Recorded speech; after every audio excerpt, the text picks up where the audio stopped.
तो ये पाया गया कि दिल्ली से फास्ट कनेक्टिविटी होनी चाहिए एनसीआर के क्षेत्र में। उस समय आरआरटीएस की कल्पना की गई। 2014 में मोदी जी के प्रधानमंत्री बनने के बाद इस पर काम शुरू हुआ और पहले फेज में 3 आरआरटीएस केंद्र सरकार के द्वारा पास की गई, जिनमें सबसे पहले थी दिल्ली मेरठ जो करीब 80 किलोमीटर है, दूसरी दिल्ली अलवर जो 180 किलोमीटर है, तीसरी दिल्ली से पानीपत जो 80 किलोमीटर। पहले फेज में 3 आरआरटीएस ली और उन पर काम शुरू हुआ। करीब 2019-20 में मेरी हरियाणा के मुख्यमंत्री मनोहर लाल खट्टर जी से बातचीत हुई और इस प्रोजेक्ट को एग्जीक्यूट करने के लिए अर्बन डेवलपमेंट मिनिस्ट्री भारत सरकार, जो इसकी नोडल मिनिस्ट्री है, उसके द्वारा एक संस्था का गठन किया गया जिसको एनसीआरटीसी कहा जाता है, national capital region transport corporation, जिसमें केंद्र सरकार, उत्तर प्रदेश सरकार, हरियाणा, दिल्ली, राजस्थान, ये इसमें सभी सरकारें पार्टनर हैं। इस संस्था का निर्माण हुआ। जो संस्था आरआरटीएस का निर्माण करेगी उसको बोलते हैं एनसीआरटीसी। मेरी खट्टर साहब से बात हुई, मैं उनसे मिलने गया।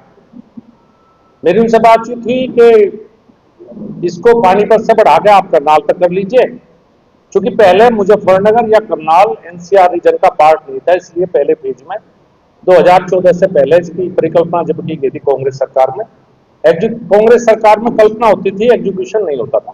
मोदी जी ने काम करने की शुरुआत की तो उधर से हरियाणा सरकार ने प्रस्ताव, बातचीत हुई कि करनाल मेरठ पानीपत से बढ़ा के इसको करनाल तक ले जाया जाए। और साथ के साथ मेरे मन में भी आया कि अगर आरआरटीएस मुजफ्फरनगर तक आ जाए तो मुजफ्फरनगर का नक्शा बदल जाए। शायद आने वाली पीढ़ी के लिए इससे बड़ा उपहार कोई नहीं हो सकता अगर मुजफ्फरनगर तक ये एक्सटेंड हो जाए। तो इसके संबंध में सबसे पहले तो मैं कहना चाहूंगा कि मुजफ्फरनगर के जो सांसद हैं समाजवादी पार्टी के नरेंद्र मलिक जी, उनके रैपिड रेल के मुजफ्फरनगर तक के विस्तार पर प्रस्ताव नहीं आया, ये उन्होंने ऐसी सूचना आपको दी।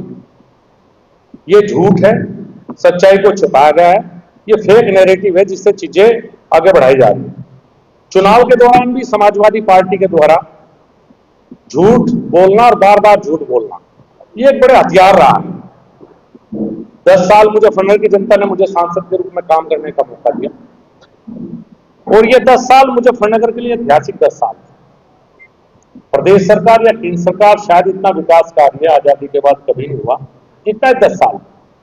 मैं चुनाव में भी अपने काम को लेकर जनता के बीच में, जो यहाँ की कानून व्यवस्था बेहतर हुई है 10 साल में, जो विकास कार्य, जनता ने चुनाव समाजवादी पार्टी को जिताया और गरिमा से मैंने शहर हार को स्वीकार किया। लेकिन मेरा चुनाव सिर्फ विकास के ऊपर आधारित, समाजवादी पार्टी का चुनाव जातिवाद और धर्म के ऊपर आधारित था। उन्होंने जो वोट मांगी विकास के लिए मांगी, वो जाति और धर्म में हमें बांट के उससे उन्हें वोट प्राप्त।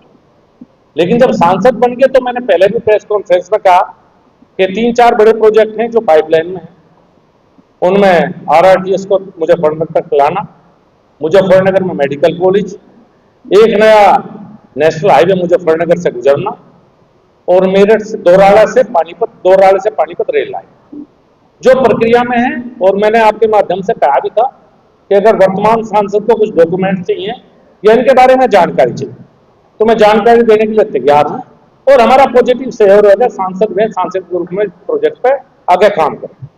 लेकिन प्रोजेक्ट पे काम करने के बजाय वो आरोप प्रत्यारोप में लग गए।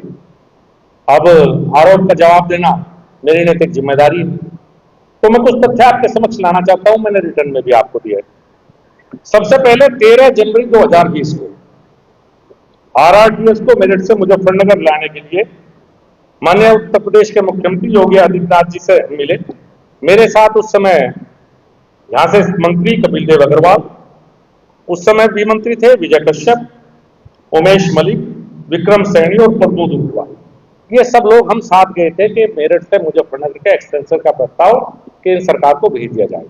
ये 13 जनवरी 2020 की बात। उसी के संबंध में 29 जनवरी 2020 को करीब 15 दिन बाद अमित सिंह जो प्रमुख सचिव आवास को अग्रिम कार्रवाई हेतु द्वारा लिखा गया फिर 30 जुलाई 2020 को मैं हरदीप पुरी, जो उस समय के अर्बन डेवलपमेंट मिनिस्टर थे, उनसे मिला और मैंने उनसे निवेदन किया कि RRTS को यहाँ तक लाने का वे आगे बढ़ा जाए। हरदीप पुरी जी के द्वारा 17/9/2020 को पत्र लिख के DPR बननी थी। प्रपोजल जाने के बाद DPR का 80% पैसा केंद्र सरकार देगी, 20% प्रदेश सरकार, उनके द्वारा पत्र लिखा गया। संजय कुमार जो सचिव आवास शहरी नियोजन में उत्तर प्रदेश सरकार ने, उन्होंने 22/9/2020 को फिजिबिलिटी रिपोर्ट और DPR एक सप्ताह में उपलब्ध कराने के लिए केंद्र सरकार को पत्र लिखा। सुधीर शर्मा जो MD RRTS थे ने उप सचिव शहरी नियोजन से DPR बनाने के लिए 3,82,00,000 के बजट की मांग की। 4 दिसंबर 2020 को मैंने पत्र भी लिखा, मिलकर दिया माननीय मुख्यमंत्री को DPR के लिए बजट देने के लिए मैंने उन्हें निवेदन किया।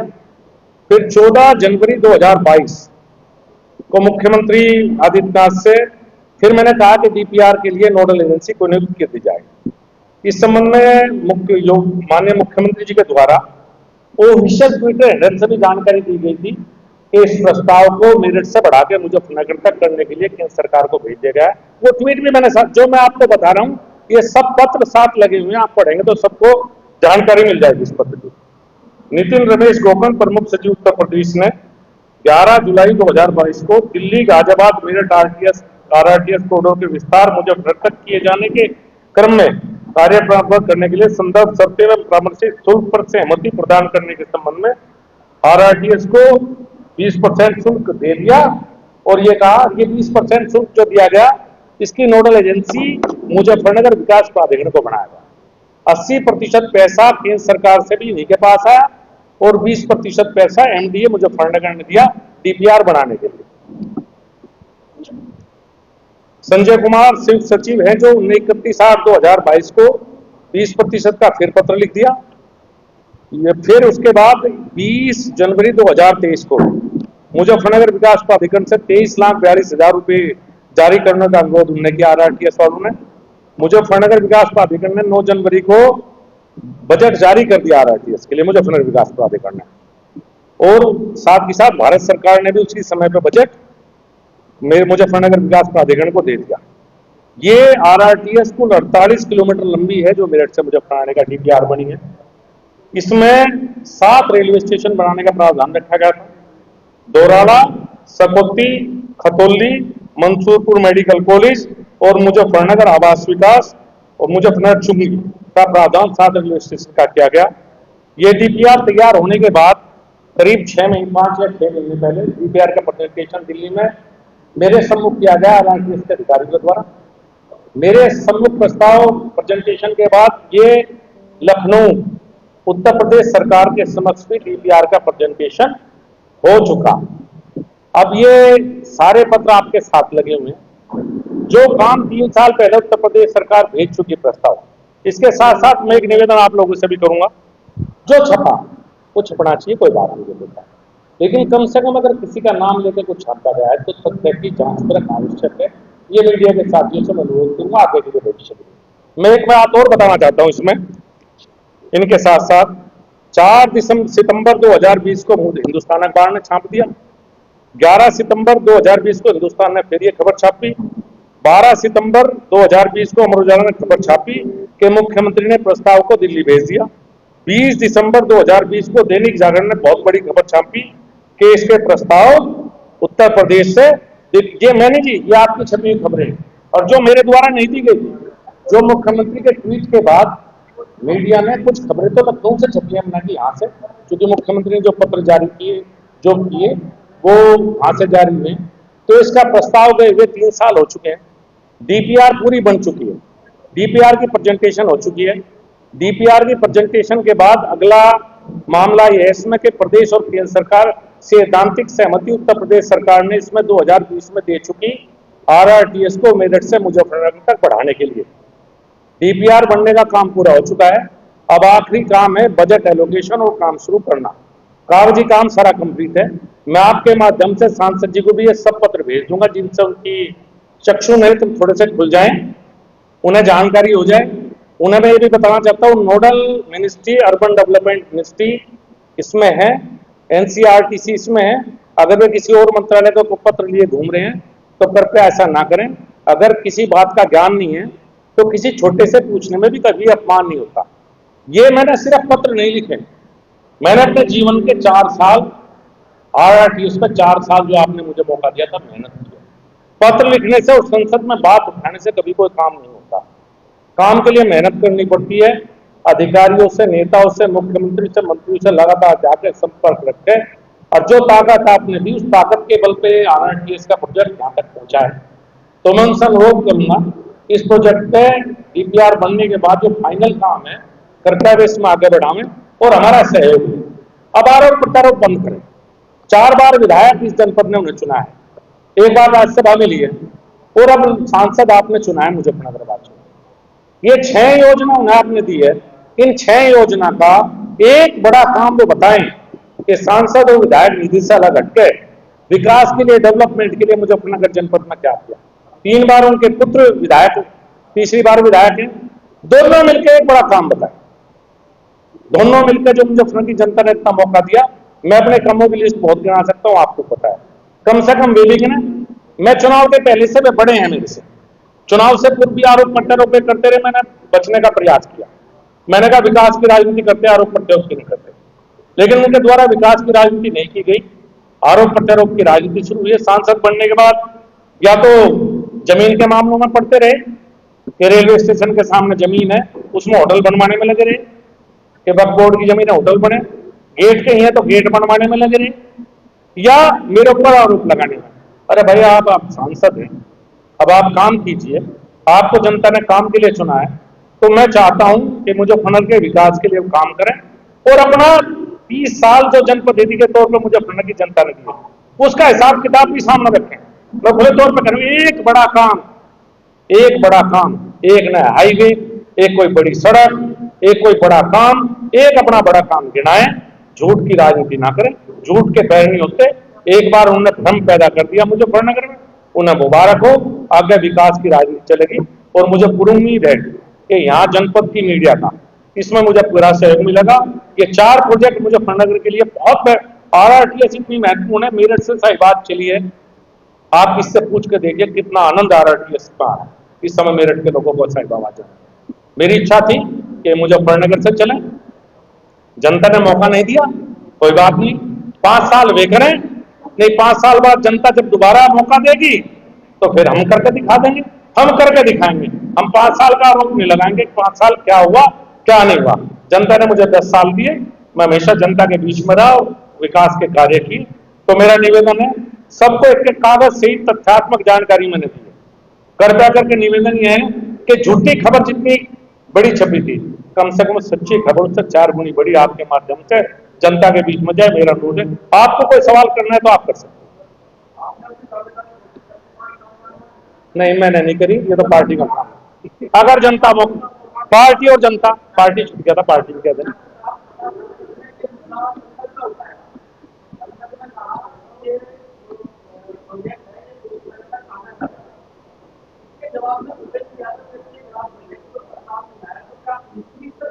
भूपेंद्र यादव किस विभाग के मंत्री हैं? ये पर्यावरण का काम है, शहरी विकास का। एक सांसद को इतना ज्ञान नहीं होना चाहिए, एक सांसद को इतना ज्ञान होना चाहिए कि किस मंत्रालय से सवाल पूछना है। नहीं तो उन्हें इस वक्त का ज्ञान होना चाहिए कि शहरी विकास मंत्री से मिलकर पूछते कि प्रस्ताव आया नहीं आया। अभी आपको भी पूछना चाहिए था हमसे कि भाई पर्यावरण की चिट्ठी पे संजीव बालियान को झूठा क्यों सिद्ध करवा रहे हो। ये तो आप मेरे से सवाल करते, फोन करके, आप पे मेरे पर नंबर है, आप मुझसे पूछे संजीव बालियान जी पर्यावरण मंत्री ने कहा है, तो मैं आपको बताता इसमें नोडल एजेंसी शहरी विकास मंत्रालय। और आपके अखबार की खबर की मैंने नोट दी है, जो आपके अखबार ने मेरे बिना पूछे छापी थी कि प्रस्ताव जा चुका है। तो ये सांसद जी को मैंने इसीलिए बताया थोड़ा ट्यूशन ले ले। मैंने पहली प्रेस कॉन्फ्रेंस में क्या कहा था, जब वो पहले राजनीति में थे, समय बहुत बदल गया, विकास की राजनीति आ गई, चीजें बदल गई, दिल्ली का उन्हें ज्यादा जानकारी नहीं है। अगर वो मेरे से पूछते तो बताता कि शहरी विकास मंत्री मनोहर लाल खट्टर जी हैं। मनोहर लाल खट्टर जी खुद चाहते हैं कि RRTS पानीपत से करनाल जाए। मेरी उनसे बातचीत पहले भी है, उनका प्रस्ताव भी पेंडिंग है, मेरा प्रस्ताव भी पेंडिंग है। तो उन्हें शहरी विकास मंत्री से मिलना चाहिए था। और जो उनका झूठ तो इसी में पकड़ा है ना साहब, जो मैंने आपको पत्र दिए हैं उत्तर प्रदेश सरकार के 10 पत्र हैं, एक पत्र नहीं है। और आपके जिले से ही पैसा गया, बाहर तो जाने की जरूरत ही नहीं। सब कागजों से मैंने आपको दिया है। तो गलत मंत्रालय गलत नंबर डायल कर दिया, रॉन्ग नंबर था, उन्हें सही नंबर डायल करना चाहिए। जी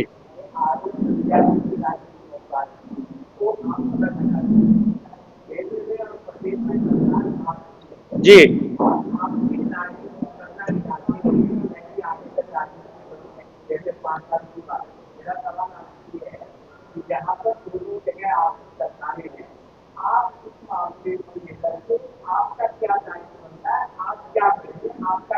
आप उनसे हाथ दोनों ऊपर करके खड़े करवा दो, बाकी हम काम में लग जाएंगे।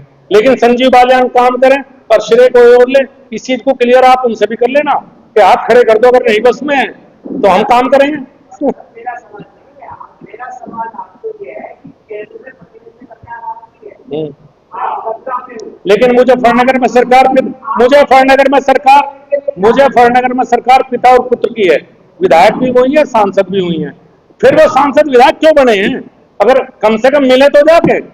आरोप प्रत्यारोप की राजनीति मैं नहीं कर रहा, मेरे द्वारा शुरू नहीं की गई, मैंने तो सहयोग की पेशकश की थी। सहयोग के उनकी अच्छा होता कि वो मुझे फोन करते, मैं उन्हें सारे कागज देता, मेरे से पूछते भाई आरआरटीएस की फुल फॉर्म बता दे, आरआरटीएस कहाँ से चलेगी, कहाँ आएगी, तो मैं सारे कागज उन्हें सौंपता और उन्हें सहयोग करता। तो ये अब लेकिन वे सहयोग के बजाय पर्यावरण मंत्रालय में घुस के अगर सवाल उठाएंगे और मीडिया को फोन करके बताएंगे कि मैं झूठा हूं, तो आप मेरे से सहयोग की अपेक्षा करेंगे उनसे।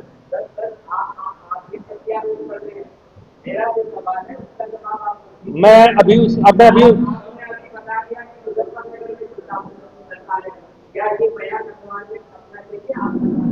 आपकी इच्छा है, आप छापना चाहो तो छाप लो, आपकी इच्छा है, मैं तो कह चुका, आपकी इच्छा है। मैंने तो साहब मैं इस क्षेत्र का नागरिक होने के नाते ये सवाल कर सकता हूं। मैं विकास मैंने मैंने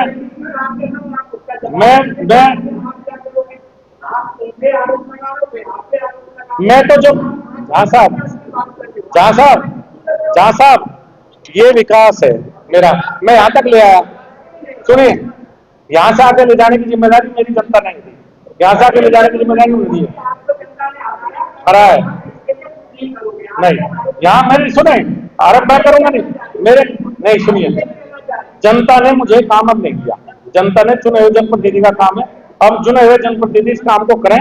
मैं यहां तक ले आया जब मेरी, अब आप जब मैं नहीं था आप हिसाब उनसे फिर मांगेंगे ना। अब आप एक बात बताइए,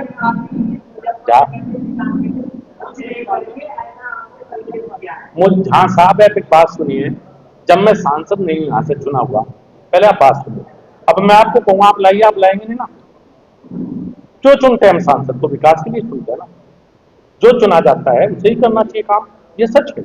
हम क्यों चुनते हैं? नहीं तो इनमें से बैठा हो, मैं क्यों जवाब दे रहा हूँ कि मैं उस समय सांसद था, अगर मैं सांसद ना होता उस समय पे तो मैं इतनी चिट्ठी का जवाब नहीं दे पाता ना आपको। तो जिनकी जिम्मेदारी है उस काम को लेकर आगे बढ़े, हम सहयोग करेंगे, लेकिन जिम्मेदारी उनकी तो काम लेकर बढ़े, जो सहयोग हमारे से होगा हम सहयोग करेंगे।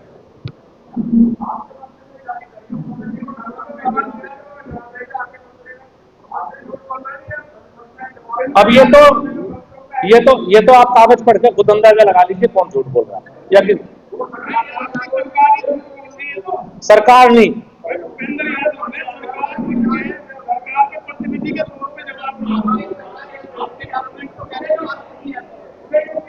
ये अब आप कौन झूठ बोल रहा है, ये बोल रहे वो बोल रहा है, किसने? एक मिनट, मैंने आपको देखिए भाई एक बार सुनो, पीछे देखो साहब, भूपेंद्र यादव ने क्या कहा, ना तो मैंने उसकी चिट्ठी देखी, एक बार सुनो, ना किसी पत्रकार महोदय ने इतना कष्ट उठाया कि मेरे से सवाल करने फोन करके, किसी भी मीडिया वाले ने, जो कि मेरा नाम छापने से पहले होना चाहिए। अगर आज मैं कुछ कह रहा हूं किसी के बारे में तो उससे भी पूछ लेना चाहिए। तो मैं आपको क्लियर कर देता कि अर्बन डेवलपमेंट मिनिस्टर का काम है, भूपेंद्र यादव की मिनिस्ट्री को इस बारे में नहीं पता, या तो मैं क्लियर कर देता कि अर्बन डेवलपमेंट मिनिस्ट्री से पूछिए आप सवाल, तो अर्बन डेवलपमेंट मिनिस्ट्री जवाब दे देगी, और अर्बन डेवलपमेंट मिनिस्ट्री का जवाब भी पड़ा है मेरे पास। सत्यपाल सिंह ने, भाजपा सांसद ने कहा था, तो उसमें उन्हें लिख रखा है, वो भी भेज दूं आपके पास, क्योंकि वो उनका था, मैंने लिया, मेरे पास भेजा है। कि उन्होंने कहा उत्तर प्रदेश का सरकार का प्रस्ताव हमारे पास आया हुआ है, ये तो इन डॉक्यूमेंट से है, हमने पैसा भी दिया प्रस्ताव नहीं। तो मैं भूपेंद्र यादव ने क्या लिया, क्यों दिया, वो मैं जब मिलेंगे उनसे पूछ लूंगा कि आपको ऐसा नहीं करना चाहिए, वो मैं उनसे पूछ लूंगा। लेकिन अब मैं उसका क्या कहूंगा जो लिखा, उन्हें सांसद जी मुझे फोन कर लेते, वैसे लड़ाई थोड़ा फोन पर बात नहीं हो सकती या आपसे नहीं हो सकती। वो इसलिए हुआ कि उनका मुख्य मुद्दा उठाने का पन्नी थी और पोल्यूशन था, और आखिरी मुद्दे में एक चीज जोड़ दी उन्होंने, उनका मुख्य प्रश्न ये था नहीं, तो मुख्य प्रश्न होते हुए पर्यावरण में चला गया, पर्यावरण के अधिकारी ने अपनी तरफ से लिख के भेज दिया। अब मुख्य प्रश्न का पर्यावरण से संबंध बना वो अब मैं संसद तो जान सकता हूँ, हरिंदर मलिक जी पूछे जाके भूपेंद्र यादव से कि तुमने जवाब ऐसा क्यों दिया जिसमें उन्हें झूठा सिद्ध हो गए, वो पूछेंगे, मैं नहीं पूछता, मैं तो अपना काम दे दूँ। जी सर।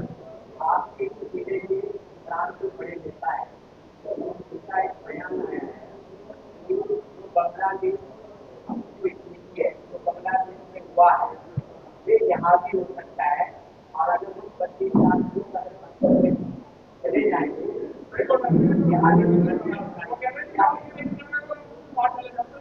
देखिए इस तरह के बयान देने दिए जाने, भारत बांग्लादेश नहीं है। पिछले 10 साल में भारत दुनिया की मजबूत ताकत है, और यहाँ 2 महीने पहले ही भारत की जनता ने नरेंद्र मोदी जी को देश का प्रधानमंत्री चुना है, और जनता उनसे प्यार करती है। इस तरह के अराजकता वाले बयान कभी नहीं दिए जाने चाहिए, मैं तो ये कह सकता हूँ।